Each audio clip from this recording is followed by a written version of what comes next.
Aprender de otros e intercambiar puntos de vista nos ayuda a descubrir, a compartir, a construir. Porque existen diálogos que inspiran, transforman y trascienden. Saber que no solo somos nuestra propia historia, sino que también somos aquellas historias que conocemos de los demás, es una forma de evolución. Contar historias que dejen huella en tu corazón es la razón de este espacio de reflexión. Aquí podrás conectar con tu esencia, despertar tu creatividad, descubrir que no hay límites. ¿Hasta dónde llegarías si te inspiraras un poco más?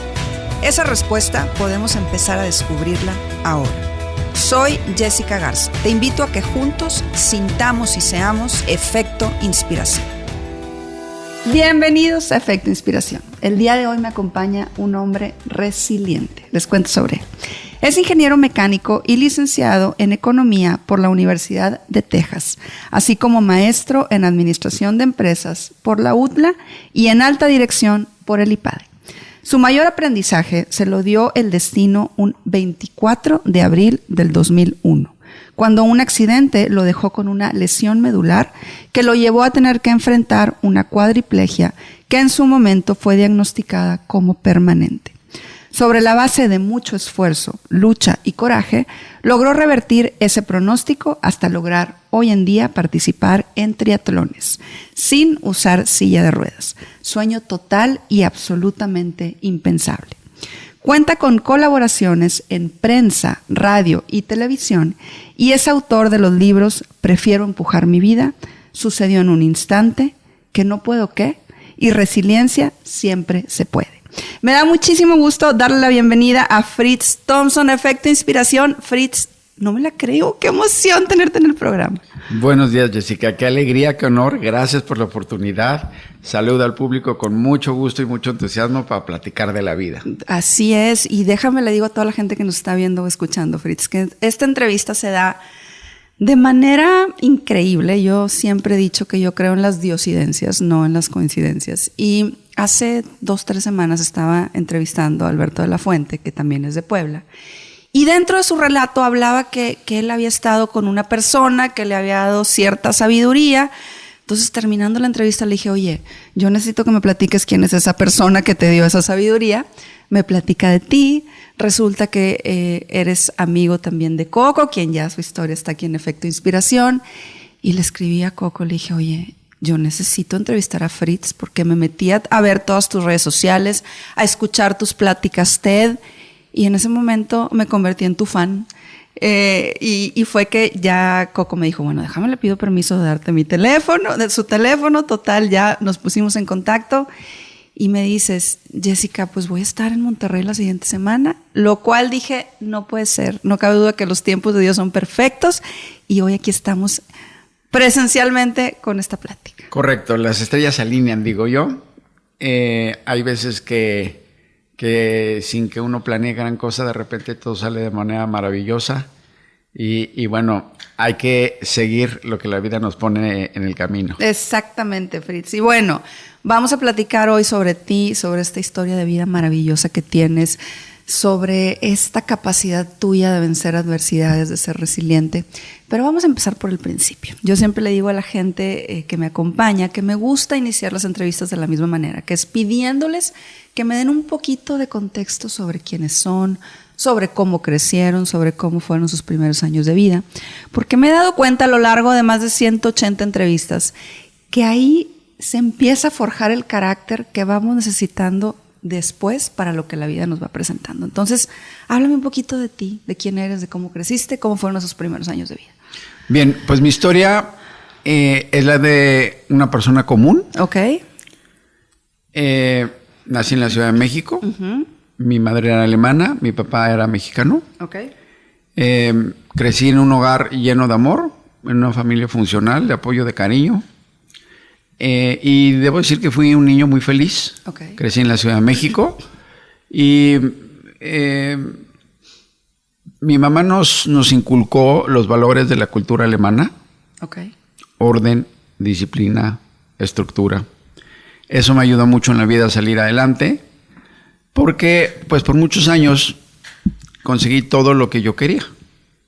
No había tenido ningún altibajo jamás. Uh-huh. Salvo el fallecimiento de mi adorado padre, Pero también fue un tema relativamente fácil de asimilar porque pues mi padre llevó una vida plena y falleció de causas naturales. Okay.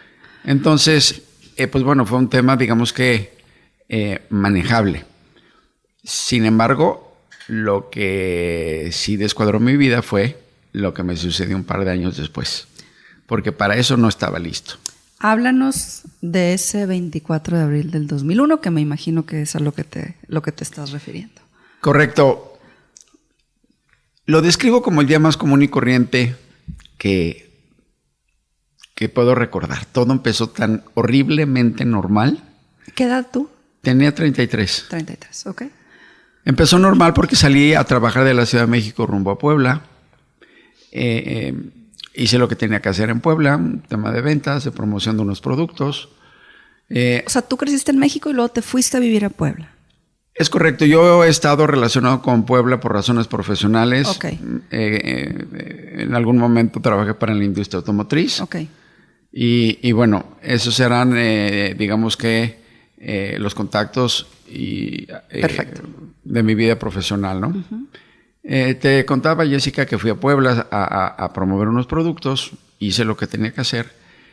Y cuando voy de regreso, de manera difícil de creer, me cae una camioneta sobre el techo del vehículo donde yo viajaba. Es un golpe, un accidente con una precisión impresionante. Los dos coches íbamos en movimiento. El golpe se da sobre el retrovisor. O sea, tiene la puntería de librar el cofre y me cae. El impacto se da en el retrovisor y se acuesta literalmente sobre el techo del vehículo donde yo iba, ¿no?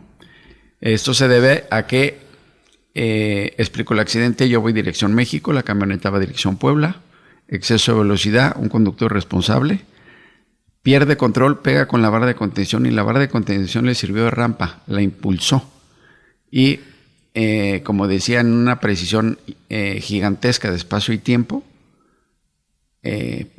cae donde yo estaba pasando. Okay. El techo colapsa y lo que a mí me sucede es que el techo al colapsar, para que el público se dé una idea, el techo bajó a nivel de los hombros de los asientos.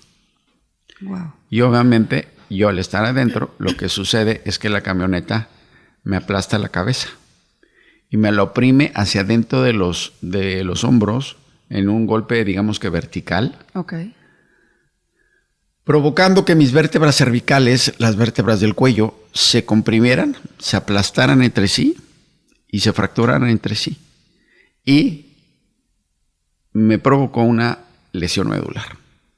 Necesito explicar qué es una lesión medular para que entienda bien el público el contexto. El sistema nervioso central consta de dos partes, el cerebro y la médula. El cerebro tiene la función de generar órdenes y la médula tiene la función de transmitirlas. Si uno quiere alzar el brazo, el cerebro da la orden, pasa por la médula, que es un cableado que está dentro de nuestra columna, un cableado neurológico, y ese cableado lleva la información al sistema músculo-esquelético para que se levante la mano, ¿no? Ese es explicado de manera muy sencilla cómo funciona. Ahora, el sistema nervioso central es totalmente distinto a la gran mayoría de las células de nuestro cuerpo. El cuerpo humano fue diseñado para regenerarse. Si nos cortamos, si nos raspamos, si te cortas las uñas, te cortas el pelo, vuelve a crecer, cierra, cicatriza, etc. El sistema nervioso central es la única parte del cuerpo que no tiene estas características. Entonces, cuando uno lo lesiona, hay dos consecuencias, ambas sumamente graves. Si uno tiene un daño cerebral o si uno tiene un daño medular, uno experimenta pérdida del funcionamiento de esa parte y, dado que no tiene capacidad regenerativa, este tipo de lesiones son permanentes. Sí. La médula y el cerebro no se regeneran. Entonces, si yo te decía que la función de la médula es transportar información neurológica, motricidad, sensibilidad y reflejos, cuando uno daña la médula, pues interrumpe o desconecta el cuerpo del cerebro. Por lo tanto, una persona sufre parálisis, falta de sensibilidad y de reflejos del lugar de la lesión para abajo. ¿no? Mi lesión fue en la cervical 6 y en la cervical 7. Para que sea sencillo de entender, es donde va el nudo de la corbata de una persona, el cuello, en la parte baja del cuello. Okay. ¿No? Y bueno, mi historia empieza en que amanezco un día, el 25 de abril, el día siguiente del accidente, con la noticia que yo nunca me volvería a mover, que estoy cuadripléjico, que tuve un daño severo en la médula, una compresión medular muy fuerte, lo cual implicaba que yo no me volvería a mover del cuello para abajo y perdiendo todas las funciones implícitas. ¿Qué quiere decir? No podía respirar por mí mismo, no tenía función urinaria, no tenía función digestiva, sin sensibilidad y sin motricidad, ¿no? Y aunque no lo crean, eso no es lo peor. Lo peor es el diagnóstico médico, que era devastador. Dado que era una parte no regenerativa, el pronóstico inicial fue que así como me inscribí, yo viviría el resto de mi vida, ¿no? Y bueno, podría yo hablar por horas para describir qué es una cuadriplegia, pero lo resumiré diciendo que es un tema brutalmente devastador en términos psicológicos. Te conviertes en una estatua, no sirves para nada, eres un bulto con cabeza, estorbas, generas dolor, generas lástima, destrozas la vida de todo el mundo y nadie está preparado para vivir algo así y obviamente nadie lo puede asimilar sanamente en un ratito. ¿Cómo lo asimilas tú, Fritz? Porque yo ahorita te estoy escuchando, me platicas esta historia y también te estoy viendo y sé el desenlace de la historia. Insisto, no me quiero brincar ninguna parte de todo lo que te sucedió, pero quiero situarme en ese diagnóstico, en ese 25 de abril, que fue al día siguiente de tu accidente. Cuando te dan la noticia y cuando te dicen, esta es tu nueva realidad, ¿qué sentiste, Fritz? O sea, ¿cómo tú dices es psicológicamente devastador? ¿Cómo fue para ti recibir esta noticia? Mira, al día siguiente empieza el pase de visita de todos los doctores que me habían operado y me empiezan a dar las noticias de la gravedad de lo que tengo, ¿no? He de decir que yo en épocas de preparatoria tuve un compañero, un amigo, que en un accidente había tenido una lesión medular, pero lumbar, o sea, baja. Y yo éramos muy buenos amigos, lo acompañé a su rehabilitación y yo tenía muy buen conocimiento de lo que eran las consecuencias de una lesión medular. Estando dentro del coche, yo experimenté la parálisis antes de que me transportaran al hospital. O sea, ¿no perdiste la conciencia? No perdí la conciencia, o sea, inexplicablemente no perdí la conciencia. Y cuando yo ingresé al hospital, es más, bueno, debo de dar el detalle que yo organicé mi rescate, ¿no? Le pedí a una persona que se acercó a mi coche a auxiliarme, que tomara mi celular, que marcara ciertos números y yo organicé activar a las personas que yo necesitaba a mi lado, ¿no? Y bueno, cuando me dijeron qué te pasó, pues bueno, yo ya estaba convencido que tenía una lesión medular por la sintomatología que ya estaba yo experimentando. Entonces, así decir que el diagnóstico médico fue totalmente repentino, no fue mi caso, ¿no? Sin embargo, a mí me durmieron en la ambulancia y yo me dormí con la esperanza de que tal vez la operación hiciera algo. Cuando me despierto, lo que sucede es que me confirman lo que yo había experimentado al día siguiente. Y bueno, yo lo describiría como un frío en el alma, como un, espérame tantito, esto no puede ser cierto. Los doctores tienen que estar mal. Esto no me puede pasar a mí. Yo soy futbolista nato, apasionado. Tengo la vida por delante, espérame tantito. Alguien despiérteme de esta pesadilla porque no puede ser realidad. Y bueno, la persona que me confirma todo es mi adoradísima hermana. Ok. Quien era neurólogo pediatra y obviamente conocedora a detalle de lo que estaba yo viviendo, pues ella me dice, ¿sabes qué? Pues sí. Sí es verdad lo que te están diciendo, tu lesión es grave y agárrate, porque vienen tiempos de turbulencia máxima en tu vida.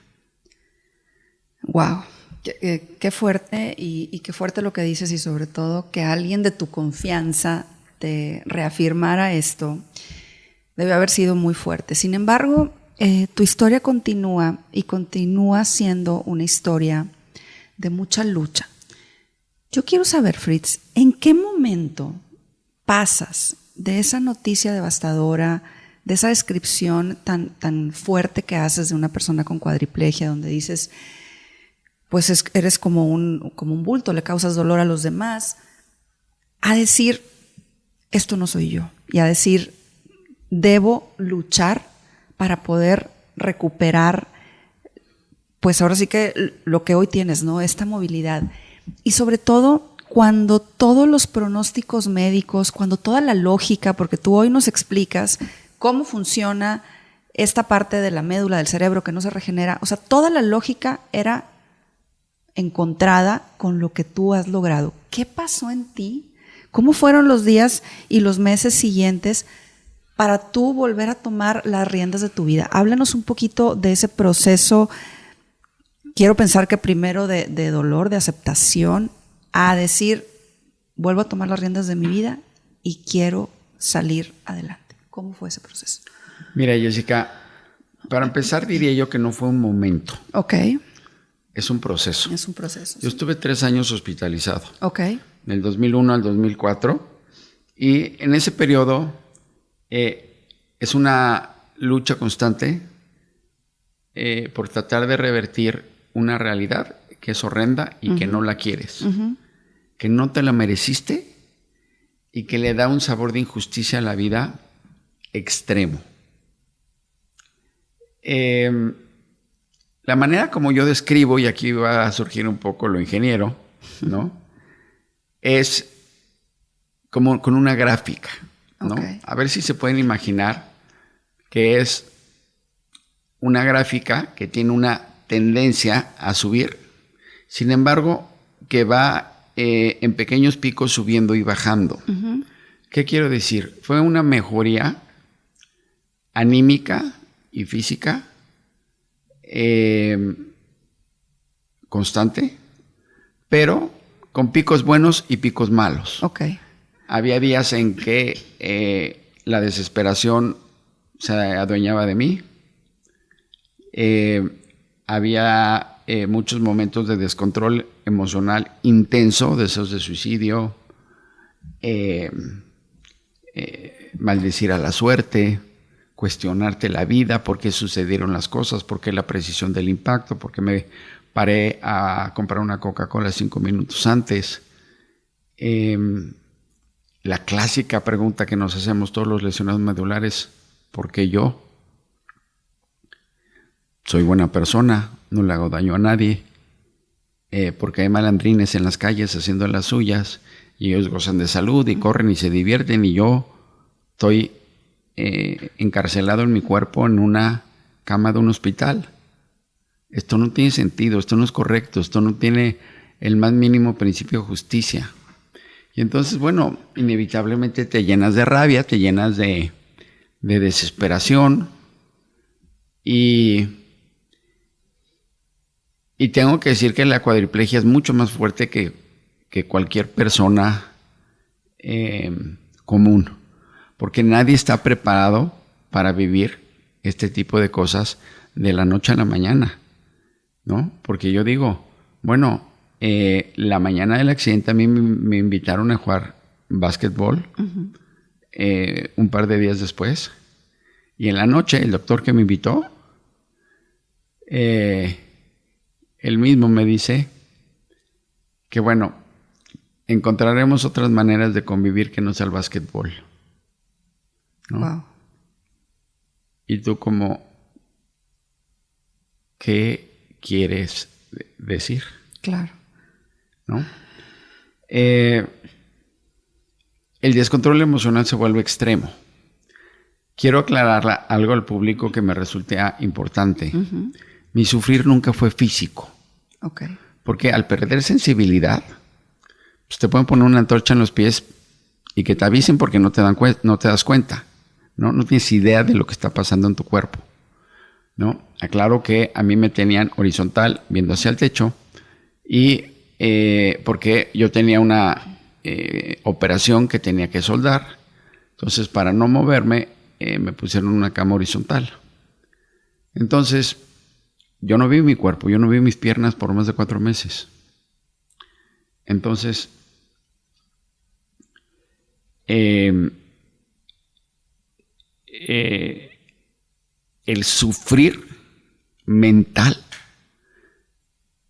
a mi entender, es mucho más cruel que el sufrir físico. Porque el sufrir físico, a ver, bien o mal te pueden dar calmantes, puedes de muchas maneras controlarlo. Uh-huh. Pero un desorden mental no es que te dan una pastillita y ya te regresan a la cordura. O sea, cuando tú te pierdes control de tu pensamiento, el sufrir es muy intenso y el sufrir es prácticamente imposible de revertir de manera inmediata. ¿De acuerdo? Entonces tu calidad de vida se vuelve, corrijo, desaparece la calidad de vida. Claro. Y aparece el infierno. Porque, irónicamente, este tipo de experiencias te quitan tu arma más poderosa, que es tu mente. Te la desarticulan y te la enferman. Entonces estás en la más terrible batalla de tu vida sin tu arma más poderosa. ¿Y cómo recuperas esa arma poderosa, Fritz? O sea, porque me dices, es un proceso, estoy totalmente de acuerdo contigo. Me dices, no fue de la noche a la mañana. Tuviste que enfrentar el ir al infierno, como lo acabas tú de decir. ¿Cómo logras poner en práctica esta frase que tú escribes, que me gusta mucho, que dice, logré demostrar que los límites que tenemos los seres humanos son más mentales que reales? ¿En qué momento o en qué parte del proceso te cae ese 20 para recuperar otra vez esa arma poderosa que era tu cabeza? Mira, repito que es un proceso muy paulatino. Ok. Y como decía hace un momento, con picos altos y picos bajos. Uh-huh. Entonces, hay días que sientes que ya no puedes más, que dices, díganme dónde cuelgo la toalla, díganme cómo le jalo al gatillo y encantado lo hago. Pero también hay días de emociones bonitas, de gente que va y te apoya y gente que tiene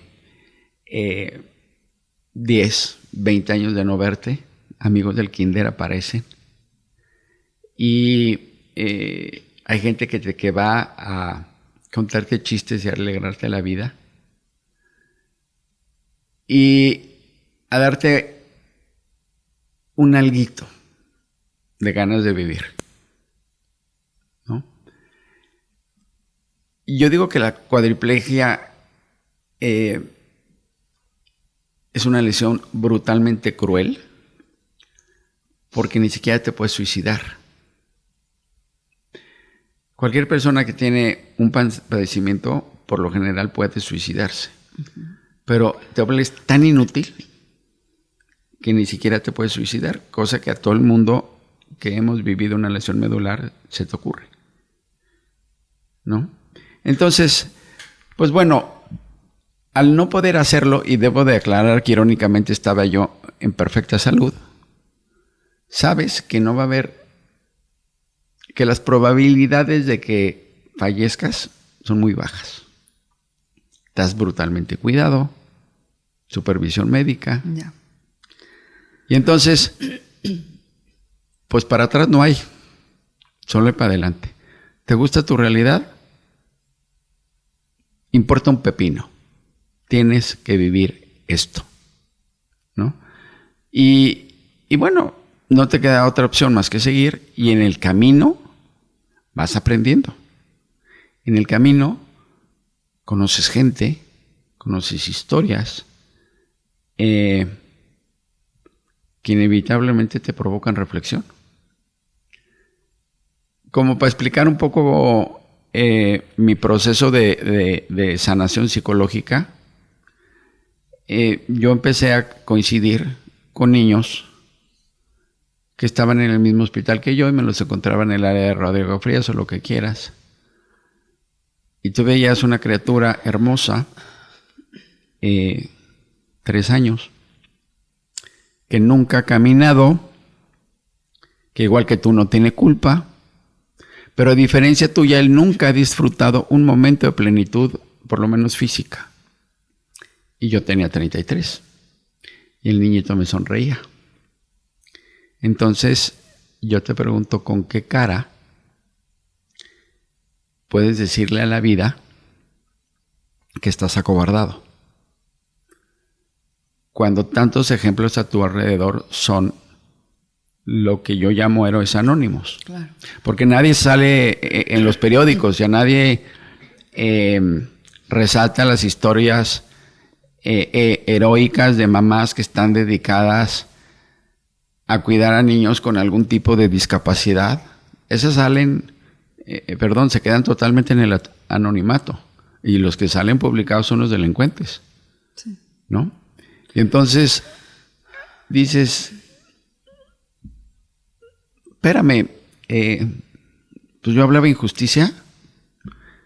Este niñito tiene la vida más injusta que yo. Y el otro que conocí, pues ya no está en el hospital porque lo corrieron por no tener lana para pagar la rehabilitación. A mí me la paga el seguro. Entonces dices, bueno, pues la verdad es que tan mal no estoy. Y la otra persona en el accidente donde quedó cuadripléjico y él iba manejando, mató gente. Yo decía, bueno, yo no cargo gentes en mi conciencia, vidas en mi conciencia. Y entonces te das cuenta de una de las más importantes conclusiones, es que pues por muy duro que esté el infierno, hay gente que sueña con tener tu infierno. Wow. Entonces dices, a ver, deja la tontería, la cobardía y enfrenta lo que te tocó vivir. A mí me encanta esa expresión, me encanta, te tocan vivir cosas. Uh-huh. ¿No? Hay niños que nacen con leucemia. ¿Se lo merecía? No. Hay gente que enviuda en su luna de miel. ¿Se lo merecía? No. Le tocó. Hay gente que nos quedamos cuadriplégicos en un día de trabajo. ¿Me lo merecía? No. Me tocó. Y así le puedes poner a todas las experiencias de adversidad y de dolor en la vida humana que caray, no te lo mereces. Te toca. Y yo creo que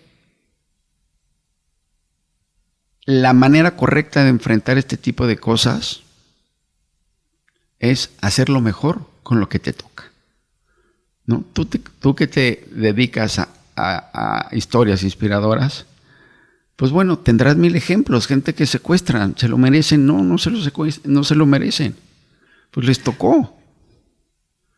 Entonces, yo considero que el ser humano tiene la obligación de hacerlo mejor con lo que le tocó, ¿no? Totalmente. Y esto que estás diciendo es muy fuerte, Fritz, y es muy revelador. Es muy profundo, pero a la vez es muy sencillo de entenderlo en la manera en la que lo pones. ¿Y sabes qué otra cosa? Es la vida misma. Claro. Exactamente. Esto es pura realidad. Pero en esa vida misma hay decisiones que nosotros tomamos. Y tú ahorita estás diciendo, es que te toca y hay que hacerlo mejor con lo que te toca. Pero no todo el mundo toma la decisión de hacerlo mejor con lo que te toca, ¿no? Y de ahí es donde sale esta parte de estas historias que son extraordinarias, que son efecto inspiración, que son historias que nos estrujan porque deciden. Y a mí me gusta mucho siempre usar esta palabra y resaltarla. Tú, Fritz, decidiste hacerlo mejor con lo que te tocaba. Definitivamente con un proceso complicado, viviendo este infierno, pero también teniendo estas reflexiones y llegando a esas conclusiones que te hicieron tomar decisiones. Esas decisiones que fuiste tomando hicieron lo impensable. Yo en una de tus conferencias TED pones un video donde, y mira, se me pone la piel de gallina solamente de acordarme, porque hay una parte donde salen tus doctores y dicen, pues Fritz lo logró por terco. Uno de ellos decía, por terco, porque no hay otra explicación. En esas decisiones que tú tomaste y en esa terquedad que describe el doctor, decides que la cuadriplegia no iba a ser lo que iba a regir tu vida. Y en tu Instagram tienes ahí una descripción que dice, de cuadripléjico a triatleta. O sea, no solo lograste pararte de la silla, caminar, sino te fuiste al extremo deportivo, déjame decirlo así, para demostrar que lo imposible era posible. ¿Cómo? O sea, ¿en qué momento de tu proceso empiezas a tomar estas decisiones, Fritz?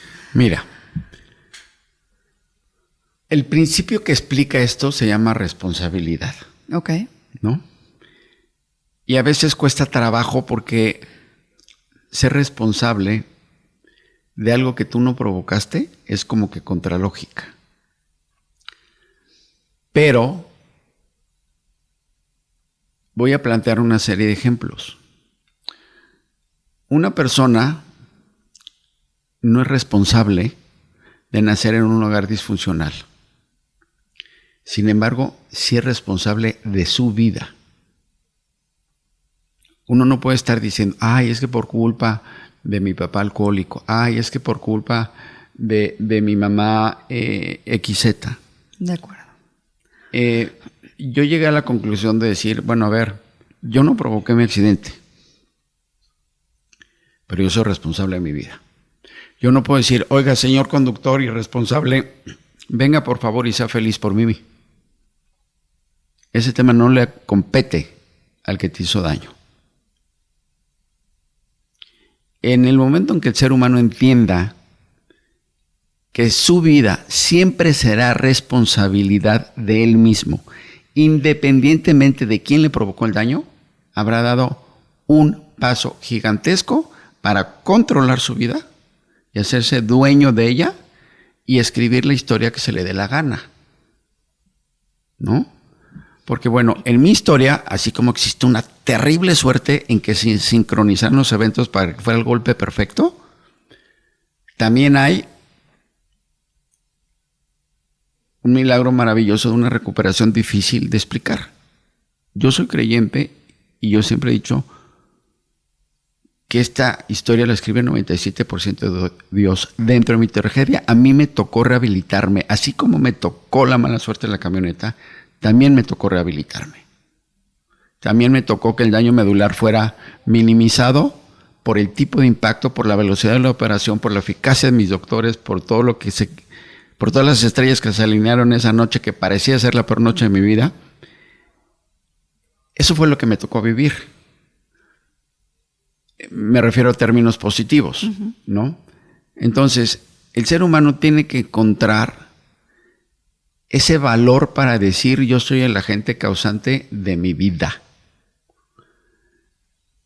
Repito para claridad de todo el público, no de lo que te hagan,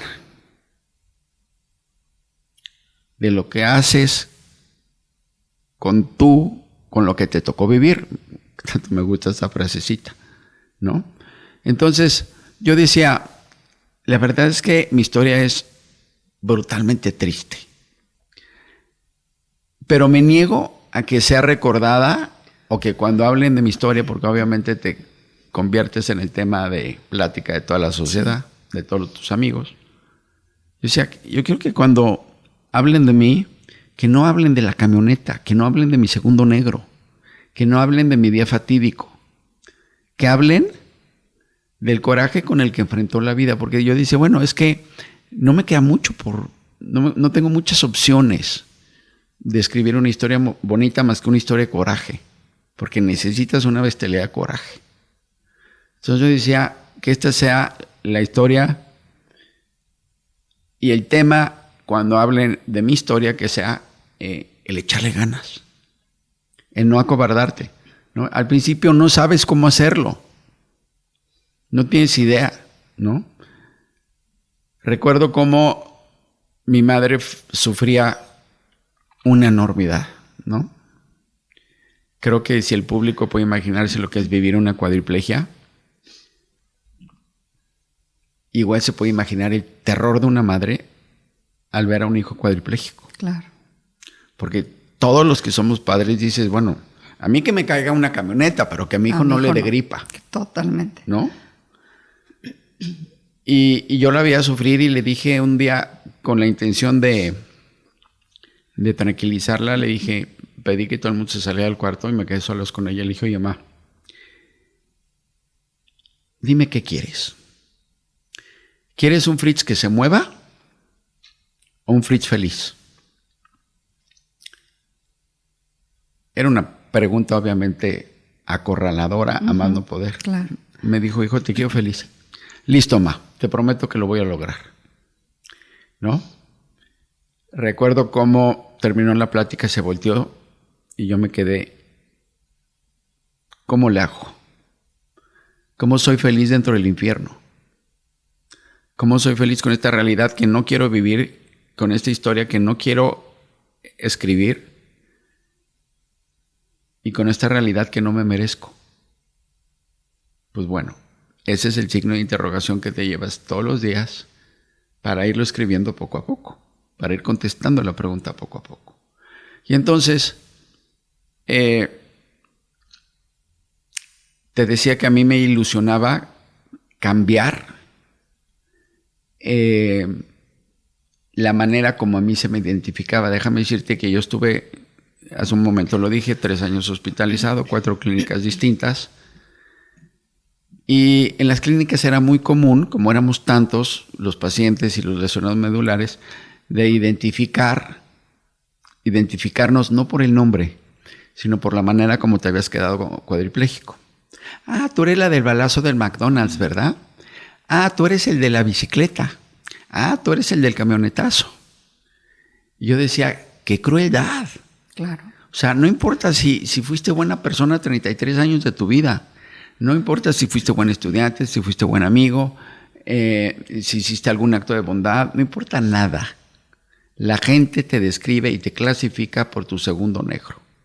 Y yo decía, no, esto no es justo. Y yo decía, mi objetivo es que la gente nunca hable de mi camionetazo y que hable de una historia de esfuerzo. Y con eso me daré por servido porque pues es lo máximo en lo que yo puedo aspirar.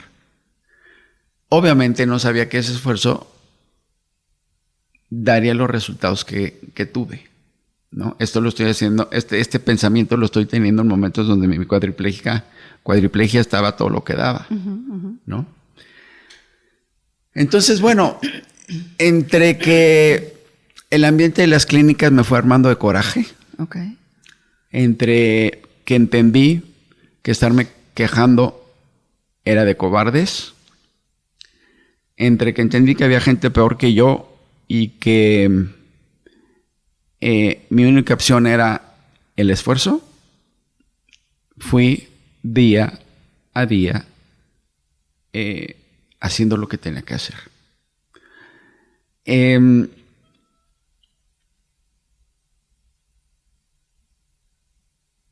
A mí me bañaban aproximadamente a las 7 de la noche y por lo general pues te bañaban y ya te quedabas en tu cama, ¿no? Uh-huh. Te trepaban a tu cama y listo.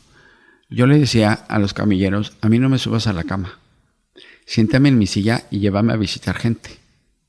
Entonces iba a visitar amigos de la clínica, ¿no? A los otros cuadriplégicos que había yo, con los que había hecho amistad en el mismo hospital. Uh-huh. Y le decía en el gimnasio, oye, te paso a saludar después de bañarnos. Sale, ¿no? Entonces, pasaba yo a platicar compartir historias. Siempre he dicho que los cuadriplégicos hablamos, o los lesionados medular, hablamos un idioma que solo nosotros entendemos. Porque tú puedes hablar con todos los neurocirujanos expertos, tú puedes hablar con todos los psicólogos. Claro. Pero nadie entiende lo que es estar en la silla. Y deja tú en la silla, esa presión psicológica bestial de saberte inútil de por vida. De saber que a la gente le das lástima.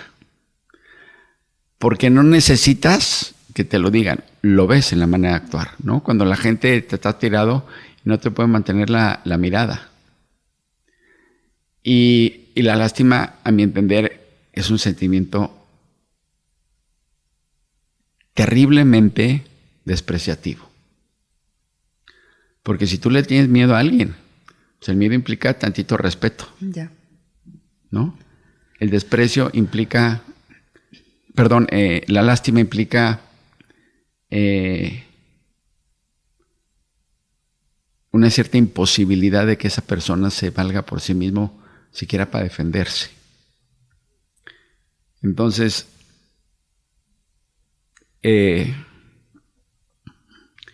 manejar, digo, lo puedo ahorita platicar y explicar y lo que quieras, pero manejar esto fueron meses de terapia y como yo lo describo es de que poco a poco la piel se te hace gruesa, ¿no?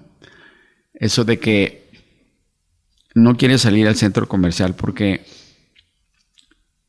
la primera vez que sales,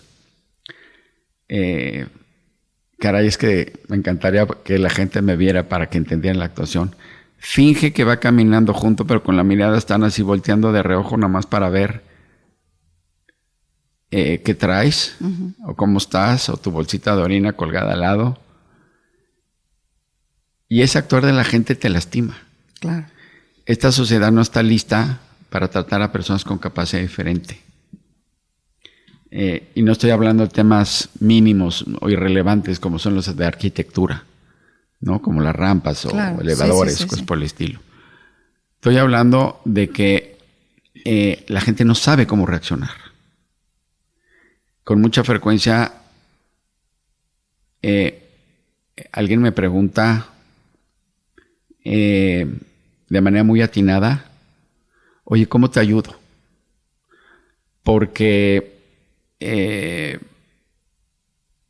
para un cuadripléjico que logra agarrar una taza, que le acerquen la taza es una ofensa. Okay. O sea, estás tan sensible Okay. que dices, oye, espérame, no, eso lo puedo hacer. Claro. En fin, lo que estoy tratando de decir es que entras en guerra contigo mismo y entras en guerra con el mundo. Porque se siente un mundo hostil. Uh-huh. Porque las rampas están hechas por gentes que nunca han usado silla de ruedas, entonces tienen tal ángulo de que cuando las empujas, la piecera pega con la rampa en lugar de servir. Te tienen que acostar de caballito para realmente subir la rampa, cosa que no debe ser. Claro. ¿No? Entonces, bueno, esa es un poco la dinámica que se da dentro de los hospitales donde yo vivía. Te decía que yo pedía que me llevaran a platicar con otras gentes, porque eso me daba a mí, me dejaba claro que había experiencias peores y que todos estábamos metidos en esto. Y también déjame decirte que me daba un sentimiento de humanidad y de igualdad como nunca había vivido, ¿no? Por describirte un par de ejemplos, yo compartí en la clínica con una jovencita de aproximadamente 20 años, preciosa, cuadriplégica, con un delincuente que había recibido un balazo de un policía, con un catedrático doctorado de la Universidad de Venezuela.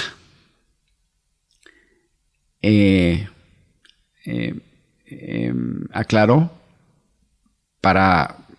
porque me sirve de herramienta, el delincuente era un hombre de de piel morena. Entonces, ¿qué quiero decir? Habíamos gente de todas las edades, todas las razas, ambos sexos, y todos teníamos en común la cuadriplegia. Entonces te das cuenta que muchas veces los seres humanos nos tratamos a fuerza de diferenciar de los demás, ¿no? Buscando una estúpida superioridad económica o superioridad de lo que sea, de belleza, de estándar. Y la mera verdad es que somos igual de frágiles y nuestra esencia humana nos hace perfectamente iguales a todos.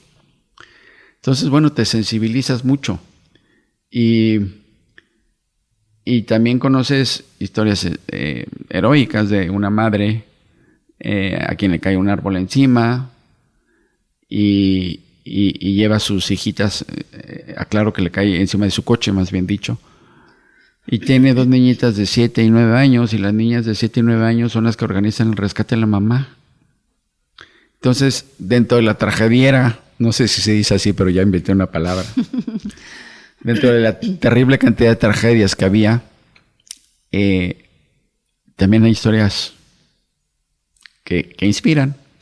Y fíjate que qué importante que lo digas, porque yo siempre digo que las historias que cambian vidas nunca tienen fecha de caducidad. Y hoy tú me estás platicando de cómo estas historias que en su momento te inspiraron y te hicieron entender y reflexionar ciertas cosas, de alguna manera te dieron como este impulso. Y destaco 2 cosas importantes de todo este relato que me has dicho, que me llaman mucho la atención. Uno, la parte de la responsabilidad. Me encanta cómo hablas de esta parte de ser responsables, aunque no hayamos nosotros provocado lo que nos sucedió, aunque no merezcamos lo que nos sucedió, pero sí el ser responsables de cómo actuar y de decidir llevar como esa, a mí no me gusta la palabra tragedia, pero esa adversidad, ¿no? Y segundo, rescato también esta parte donde dices, yo no quería que hablaran de Fritz del momento negro. Yo quería escribir mi propia historia. Y esa historia la escribiste con tal coraje, con tal esfuerzo, que hiciste lo que era ilógico. O sea, que desafiaste todo pronóstico, que desafiaste toda realidad y te convertiste, como tú lo dices, de cuadripléjico a triatleta. ¿Qué onda, Fritz? O sea, ¿cómo te fuiste al extremo de demostrarle al mundo que los límites sí están en la mente y de hacer esta historia y de escribir esta historia hermosa de lucha y de esfuerzo, y no hablar del momento negro, sino hablar del triatleta, hablar hoy del conferencista, hablar del padre de familia? ¿Qué onda? ¿Cómo? Explícame, por favor, cómo se hace eso. Mira, me encanta una frase que dice, las camas duras hacen a los hombres fuertes. Uh-huh. Un avión no despega si no tiene el viento en contra. Y demás frases que dan a entender que la adversidad es una gran maestra. Si uno lleva una vida donde todo es favorable, la cama es de algodón, donde todo es prosperidad, no hay carencias, no hay retos, inevitablemente el ser humano no da lo mejor de sí mismo. No es un tema de motivación ni es un tema de capacidad. Es que las circunstancias no te obligan. Yo me describía, le pido al público que se imagine, como esos negocios de pollo rostizados donde tienen al pollo así clavado, sí, con una lanza, sí, ¿no? Y el pobre pollito está dando vueltas, sí, y está escurriendo grasa, sí, o aceite, sí, no sé qué. Yo decía, ¿sabes qué? Es que la vida me está rostizando vivo. Así me siento, ¿no? Me clavaron una lanza en medio y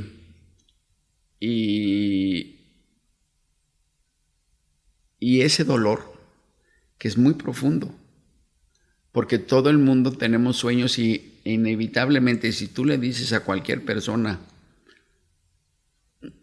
¿qué es lo que quieres hacer en tu vida? Todo el mundo te responde. De los niñitos, no, yo quiero ser piloto, no tienen ni idea de qué es ser piloto, ¿no? Pero todo el mundo tiene una cierta ilusión. Claro. Y nadie tiene, digo, yo no me había casado, no tenía hijos. Decía yo, como cualquier hombre, soy una persona muy niñera. Como cualquier hombre, tenías ganas de seguir con los pasos que están como que marcados para ti a cierta edad de tu vida. Uh-huh. Y entonces lo que yo describo es que me entró una brutal hambre por vivir. Wow. Porque yo decía, es que las cuadriplegias no las vives, las sobrevives. Cada día que pasa es un acto de sobrevivencia. Así sobrevivencia como si estuvieras en la jungla con un cuchillo en la boca, ¿no? Y no sabes por dónde te va a saltar el animal que te va a matar. Así estás. Estás como que en una actitud de guerra, uh-huh. ¿no? Estás en guerra con la vida porque quieres salir del infierno, quieres dejar de ser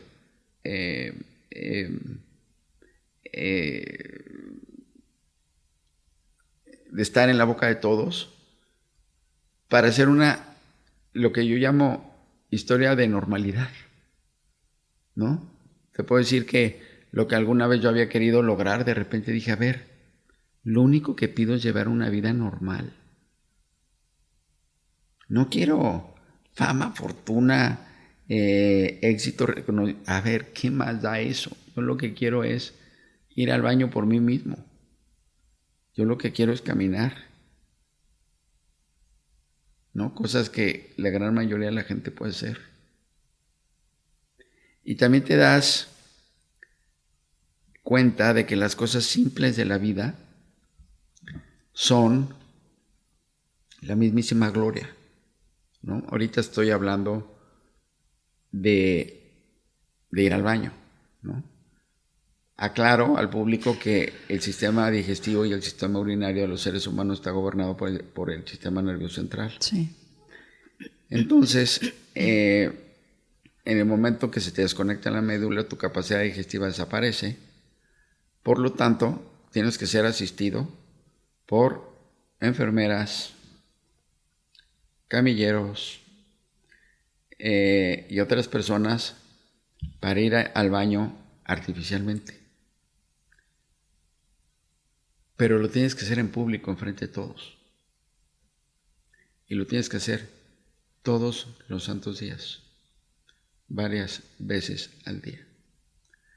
Entonces, se vuelve tan denigrante, tan ofensivo, eso, que dices, a ver ya, si esto va a seguir así, ya nada más te pido ir al baño solo y te firmo trato donde sea. Ya olvídate de la caminada. Te reduces a tanto que el más mínimo logro de lo que una persona, digamos que sin lesión medular puede hacer, que celebras la vida en su manera más simple. Comentaría que además de ser conferencista, soy escritor, y en mi segundo libro, que se llama Sucedió en un instante, uh-huh. Le escribí un capítulo a la primera vez que pude ir al baño. Porque fue, o sea, fiesta de cuetones, confeti, serpentinas, mariachi. La gloria, como tú dijiste, los momentos simples, la gloria. Uh-huh. Tocas el cielo por las cosas simples. Sientes tocar el cielo más bien. Y bueno, también he de decir que cada logro te da una sobadita al alma para ir por el siguiente. Y cada persona que conoces te deja algo. Y de repente psicológicamente estás más fuerte de lo que pensabas, no a base de calmantes, sino a base de hacer una evaluación sensata del entorno en el que estás y de lo que vale la vida. Y bueno, Jessica, me preguntabas del triatleta. de convertirse en triatleta. Déjenme aclarar que de que me accidenté a que me convertí en triatleta pasaron 14 años. Obviamente no fue instantáneo. Claro, no fue de la noche a la mañana. Ni tampoco fue la coronación de mi rehabilitación. O sea, yo dejé de rehabilitar y tuve que retomar mi vida. Porque si es injusto dejarte cuadripléjico, en mi caso, otra brutal injusticia es que yo tuve que hacer frente a todos mis gastos, ¿no? Aclaro que yo tenía un seguro y que ese seguro pagó muchísimo, sí, pero el seguro se hace cargo de los gastos médicos. Claro. Pero hay cantidad de cosas que no te cubre el seguro. Claro. ¿No?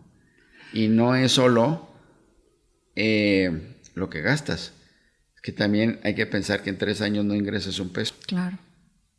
Entonces es la fórmula perfecta para el catástrofe económica: gasta de más y no generes.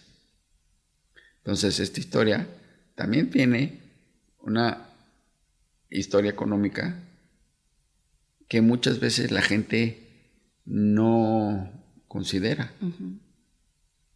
Que también está una pesadilla porque, a ver, regreso a los ejemplos de las madres que tienen a cargo a sus hijos con alguna discapacidad. Necesito una lana para sacarle tal estudio y no tengo. Y no podemos progresar en su medicación o en su tratamiento si no tengo el estudio.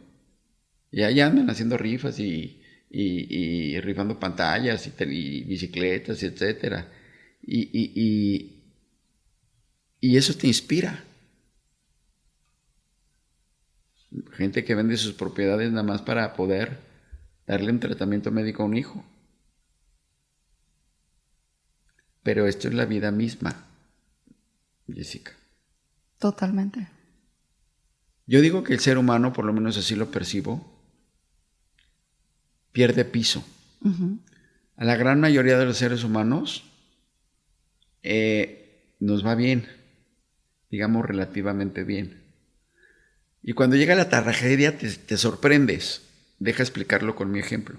33 años gocé de una motricidad, voy a ser irónico, fabulosa. ¿Tú crees que yo un día de esos 33 años agradecí o valoré mi motricidad? Me imagino que no. Claro que no. Y el día que la perdí, tragedia, drama, por favor, psicólogos, tratamiento. Te acostumbras a estar bien. Y la adversidad se te hace el infierno. Y no es cierto. La vida es equilibrio, la vida es bendiciones y problemas. Porque te quejas de tus problemas, pero no agradeces tus bendiciones. Y entonces esos lugares, ¿no?, te cambian tu programación mental, te reforman mentalmente, te hacen ver la vida en otra perspectiva totalmente. Y cuando tú logras cambiar la manera como percibes tu problema, tu situación, es cuando tú empiezas a progresar. Le diste el clavo. Porque dices, a ver, basta de estarte quejando. Aquí todo el mundo está mal, ¿no? Ese niñito está 1000 veces peor que tú. Déjala, o bueno, te cuento la historia de un ilegal llamado Oscar. Esta historia es en Miami, por eso digo ilegal. Okay. El segundo hospital donde me metieron fue en Miami. Ahí conocí a Oscar, que era un jovencito de 18 años. De Honduras. Se fue de manera ilegal a Estados Unidos. Trabaja para una compañía eléctrica. Se trepa un poste. Este chavo no sabe nada. No lo capacitan, lo que tú quieras. Agarra 2 cables de alta tensión. Se electrocuta. Se cae del poste. Cae de cabeza. Imagínate lo que es un poste caer de cabeza. O sea... Sí. De cabeza contra el concreto, y lo que se rompió fue el cuello.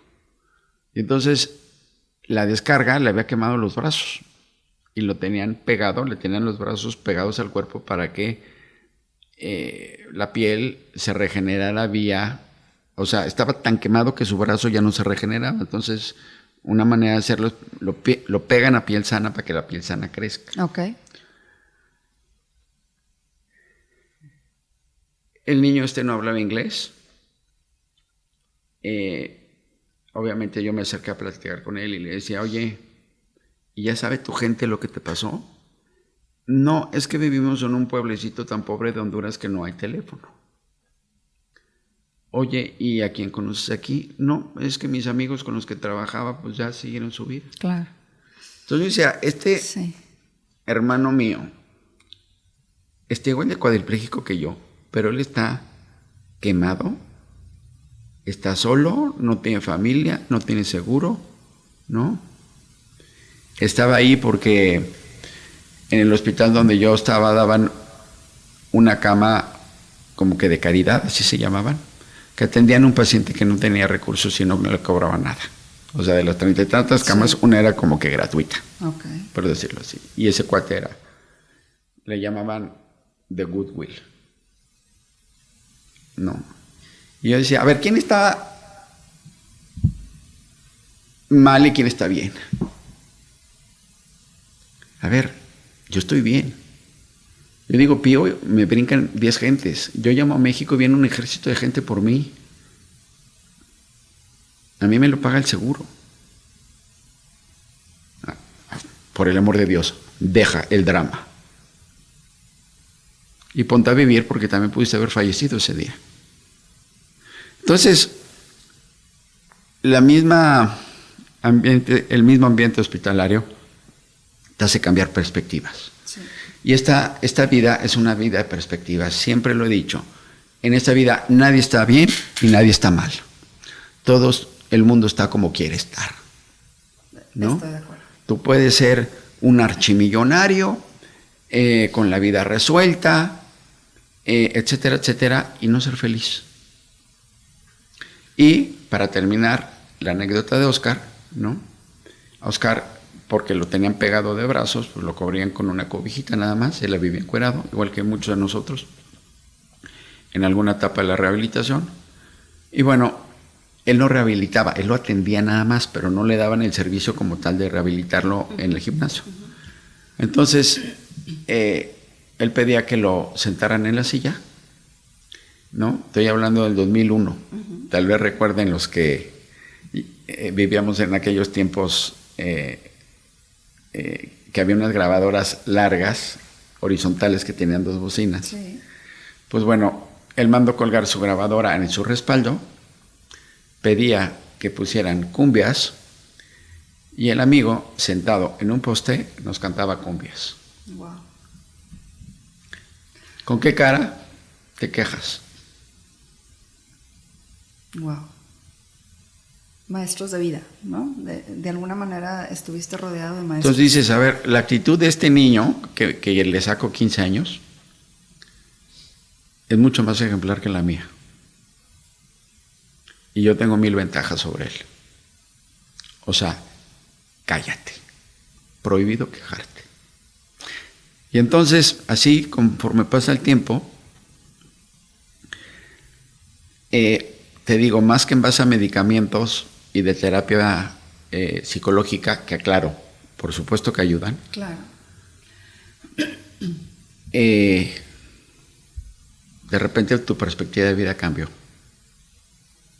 Y de repente empiezas a agradecer tu accidente porque te está enseñando una lección de la vida que nadie ha vivido, ¿no? Que eso se llama ser feliz a pesar de todo. Wow, empiezas a agradecer tu accidente. Sí, porque te puedo decir, y esto no es poético ni nada, es la mera neta. El más grande regalo de mi accidente es que me enseñó a ser feliz. Yo soy una persona que vivo en un estado constante de felicidad. Pero necesito aclarar algo. No es que mi vida sea color de rosa. En el Inter, después de mi accidente, yo he tenido 2 terribles torpedos en mi vida, que fue la pérdida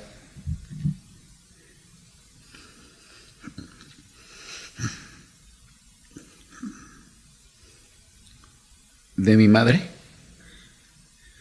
y de mi hermana.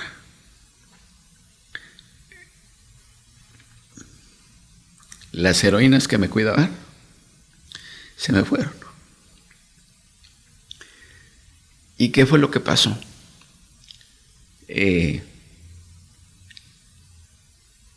Cuando yo me sentía capaz de lidiar con toda adversidad, rácate, la vida te da otro golpazo, que oh sorpresa, tu invencibilidad que te inventaste no es tanta. Pero ojo, ya sabes el camino. Hice el correspondiente proceso de luto y a retomar la vida, ¿no? Y a pesar de que el tema obviamente me duele, y yo siempre digo, hay cosas que nunca te van a dejar de doler, porque dices, ¿cómo me hubiera gustado que no hubiese sucedido, que no hubiese sido así la vida? Pero una frase muy común es, el dolor es inevitable, el sufrimiento es opcional. Yo no sufro. Podré echar mi lagrimita porque duele, porque no debió haber sido, porque la necesitábamos muchas gentes. Pero te sobas y sigues. Wow, Fritz. De verdad que me deja sin palabras, me impacta tu historia, me impacta tu manera de procesar las cosas y te agradezco mucho que hables de la vulnerabilidad también y que aclares esta parte donde dices, ha sido un proceso. Me tardé 14 años en convertirme en triatleta, después llega lo de mi mamá, lo de mi hermana, pero la parte donde dices, ya me sé el camino, vives el duelo, te sobas y te levantas, es increíble porque tú lo dijiste hace un momento, es la vida misma en este balance del que tú hablabas, donde hay muchas bendiciones, donde hay muchos retos, pero es la vida misma y son las decisiones, insisto, que tú has tomado para poder escribir esta historia que hoy resulta ser efecto inspiración. Y a mí hay algo que me gusta mucho siempre resaltar. Para mí la motivación y la inspiración son cosas totalmente distintas, ¿no? Siempre lo he dicho que para mí la motivación es un estado temporal, mientras que la inspiración es un efecto permanente. Y lo que hoy escuchamos de ti es muy interesante porque a ti te inspiraron personas para tener como esta capacidad de discernir, de reflexionar, y tú hoy eres inspiración para otros. Para ir cerrando, Fritz, yo quiero saber qué significa para ti tener la oportunidad de ser esa inspiración para otros. ¿Qué responsabilidad conlleva? Y te hago esta pregunta porque me puse a estudiar un poquito ahí tus redes sociales y había ahí un post donde decías, yo esto que he hecho, lo he hecho por 2 razones. Una, por cumplir mi palabra a Dios, y 2, por construir esta historia que pudiera servir a otros. Palabras más, palabras menos, ¿no? Pero en esta parte de construir esta historia para ser inspiración para otros, ¿qué significa para ti? ¿Qué responsabilidad conlleva? ¿Qué te ha dado el escribir esta historia que hoy es efecto inspiración? Mira, Jessica, yo te lo respondería de esta manera. Yo siento que todos los seres humanos nacemos para algo. Ok. Y todos nacemos para...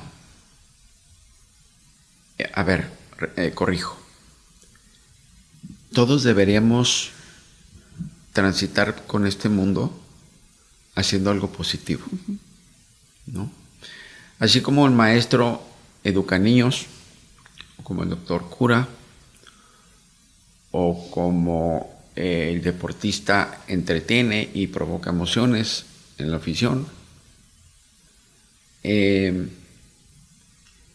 Todo el mundo tiene que dejar a mi entender, todo el mundo, toda persona que viva bien la vida, tiene que dejar algo. Tienes que dejar gente curada, tienes que dejar niños educados, tienes que, ¿no? Sí. Esto que yo viví nunca fue pensado para hacer una historia que inspirara.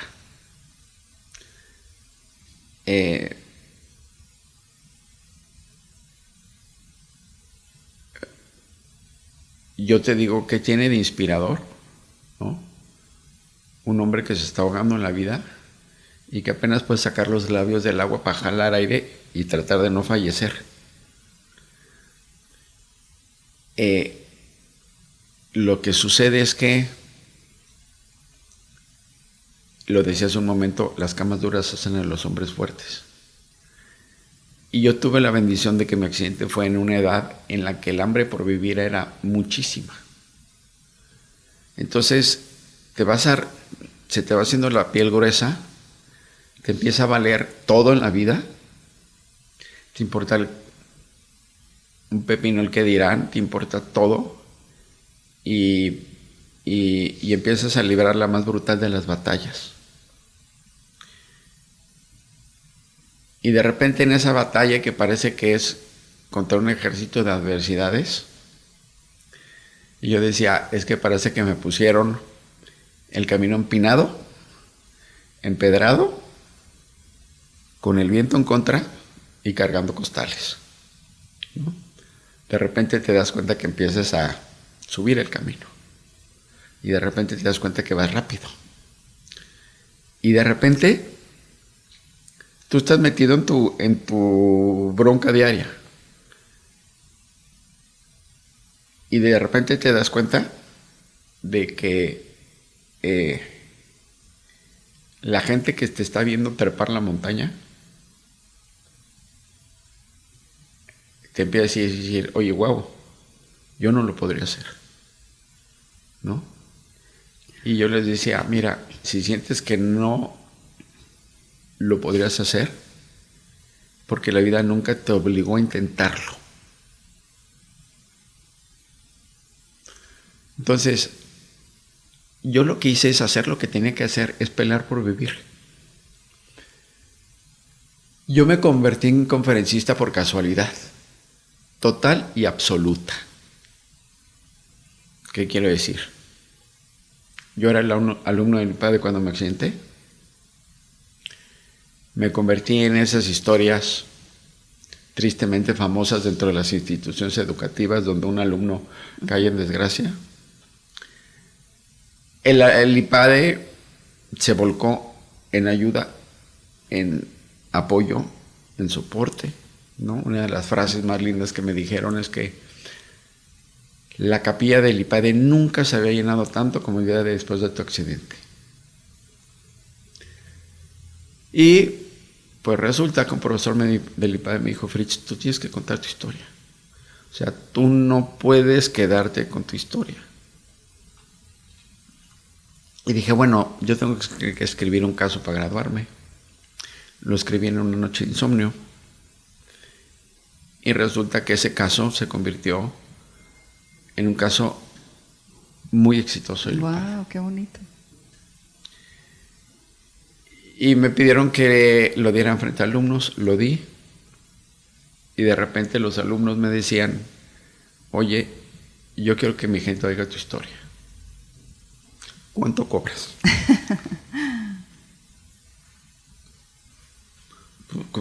¿Cómo te va a cobrar? Voy y te la cuento, no pasa nada, ¿no? Nunca pensé que mi historia tocara tantas almas. Llevo 17 años haciéndolo. Doy aproximadamente entre 80 y 100, 110 conferencias al año. Wow. He tenido conferencias de 6,000 gentes. He tenido conferencias de familias. Y de repente me doy cuenta que esto es para lo que nací, así como el profesor educa.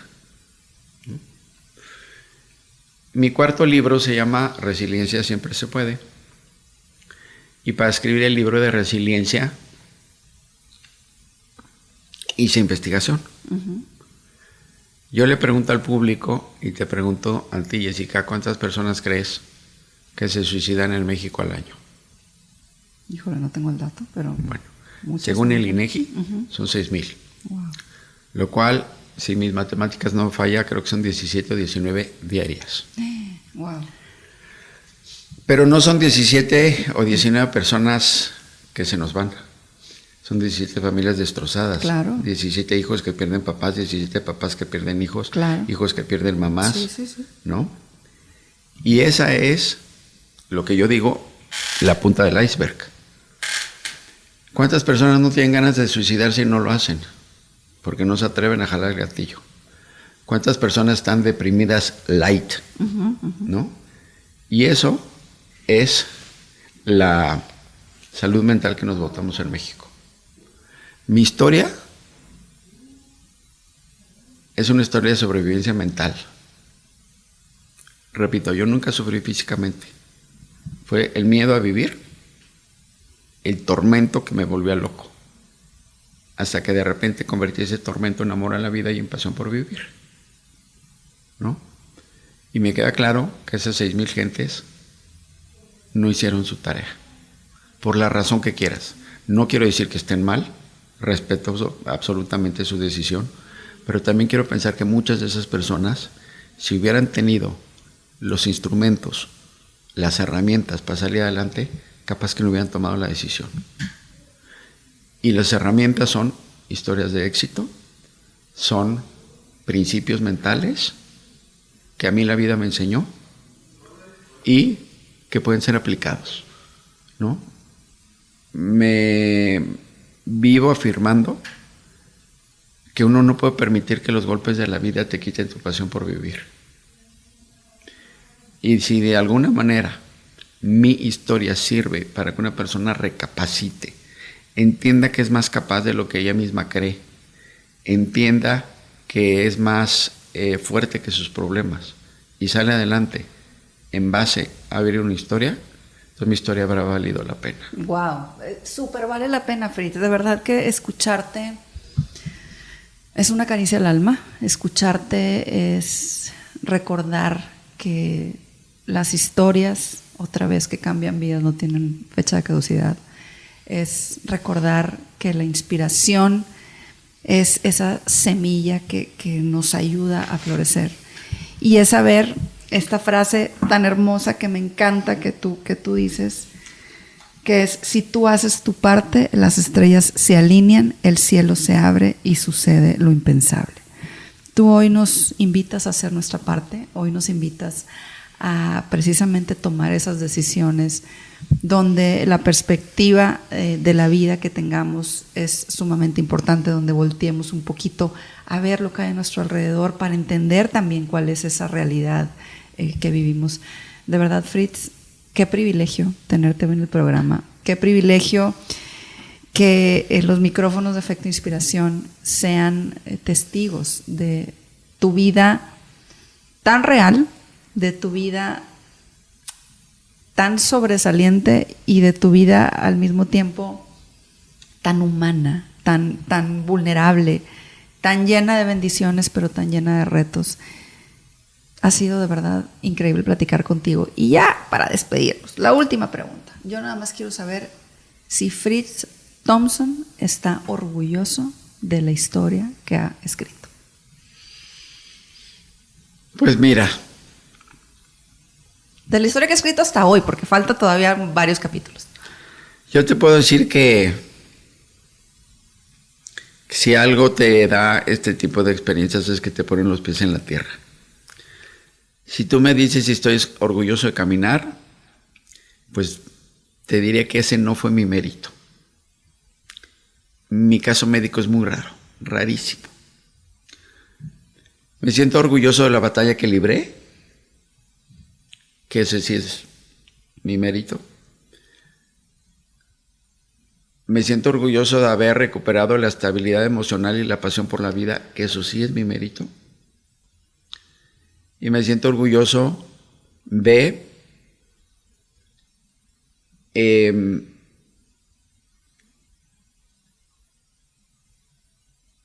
más bien, agradezco a la vida la oportunidad de haberme convertido en conferencista, ¿no? Esto tiene un salario emocional enormemente grande, ¿no? El ver que una persona cambia su vida a raíz de la tuya es un privilegio. Y la verdad de las cosas es que dijiste si me sentí orgulloso, yo más bien me siento satisfecho. Hay una frasecita que seguramente todo el público la ha oído, que es si no vives para servir, no sirves para vivir, ¿no? A mí me da mucha alegría el poder servir a la gente, y más gente que tiene el alma enferma. Yo no soy doctor ni del cuerpo ni de la mente, mi historia puede curar el alma de una persona que no tiene ganas de vivir. Doctor del alma. Pues tampoco, pero... Definitivamente.